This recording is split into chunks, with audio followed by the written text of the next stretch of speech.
Contre des taux de chômage les plus élevés de l'Union européenne, François Hollande propose de multiplier les contrats aidés et contre la vie chère des prix encadrés pour le carburant. Je pense qu'il faut mettre un prix maximum. Alors vous savez que ça a déjà été fait il y a quelques temps à La Réunion, ça a coûté cher. C'est le groupe Total qui aujourd'hui est en situation de distribuer le carburant. Donc nous devons faire en sorte que ce groupe fasse preuve de responsabilité.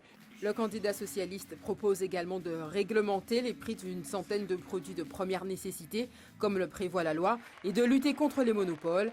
Il s'est prononcé contre l'indépendance de la Polynésie française. Encadrement des prix également pour le candidat du Front de gauche, représenté ici par sa porte-parole, Clémentine Autain.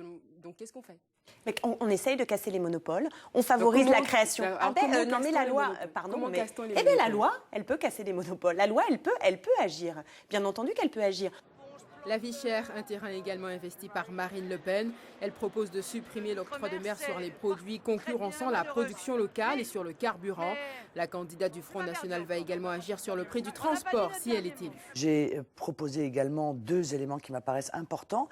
Dans le cadre d'abord du développement du tourisme, c'est la création d'un couloir économique prioritaire pour le tourisme et pour les productions locales. Couloir économique prioritaire également pour le transport des personnes dans le cadre de la continuité territoriale. Et pour l'emploi, elle propose la priorité régionale pour tous les territoires d'outre-mer. François Bayrou décline son credo, le produire français outre-mer. Il faut lancer des productions spécifiques à l'outre-mer.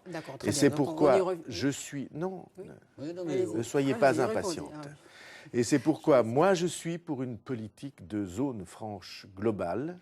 Quant à sa proposition de raboter de 15% les niches fiscales, le candidat du MoDem prévoit une application spécifique en outre-mer, diminuant la part revenant aux contribuables investisseurs. Il souhaite la réorienter vers les PME. Nicolas Sarkozy promet contre la vie chère des mesures plus coercitives contre les monopoles. À nouveau, je ferai en sorte, dans les 6 mois qui suivront mon élection, que l'autorité de la concurrence repense complètement la question des prix et de la distribution outre-mer. Ça veut dire quoi ?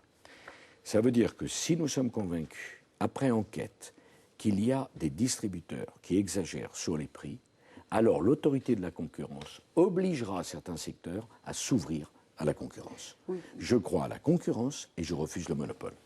Enfin, un plan sans précédent pour développer la production endogène. C'est la promesse de Nicolas Sarkozy s'il est réélu.